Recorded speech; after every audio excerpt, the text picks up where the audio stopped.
Hello guys, ഇന്ന് എനിക്ക് കാലിക്കറ്റ് വെച്ചിട്ടൊരു ഓഫ്ലൈൻ ട്രെയിനിങ് ഉണ്ട്. രാവിലെ തന്നെ ഉമ്മാൻ്റെ നെയ് റോസ്റ്റ് കഴിച്ചിട്ടാണ് കേട്ടോ ഞാൻ ഇറങ്ങിയിട്ടുണ്ടായിരുന്നേ. പിന്നെ പറയാനുണ്ടോ, ഉമ്മാൻ്റെ സ്പെഷ്യൽ തക്കാളി ചട്നിയുണ്ട്. അത് രണ്ടും ഭയങ്കര കോമ്പിനേഷനാണ്. പിന്നെ അതൊക്കെ കഴിഞ്ഞ് വീട്ടിൽ നിന്ന് ഇറങ്ങിയപ്പോൾ ഒരു 7:30 ആയിട്ടുണ്ടായിരുന്നു. എൻ്റെ 2 ഫ്രണ്ട്സ് ഞങ്ങളുടെ ടൗണിൽ എന്നെ വെയിറ്റ് ചെയ്തിരിക്കുകയാണ് കേട്ടോ. അവർ ഒരു 10 മിനിറ്റ് മുന്നേ എത്തി. അത് കഴിഞ്ഞിട്ടാണ് ഞാനവിടെ എത്തിയിട്ടുണ്ടായിരുന്നത്. ഞങ്ങളുടെ ടൗൺ എന്ന് പറയുമ്പോൾ വളാഞ്ചേരിയാണ്. വളാഞ്ചേരിയുള്ള ആരെങ്കിലുമൊക്കെ ഉണ്ടെങ്കിൽ ഒന്ന് കമൻറ്റ് ചെയ്യട്ടോ. പിന്നെ അവിടുന്ന് ഞങ്ങൾ കാലിക്കറ്റിലോട്ടുള്ള ബസ് കയറി.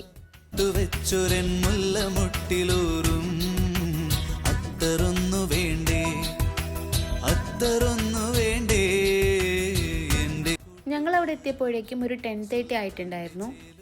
അവിടെ എത്തിയപാടെ ഞങ്ങളൊരു രതീഷും ചായയാണ് കേട്ടോ കുടിച്ചിട്ടുണ്ടായിരുന്നേ.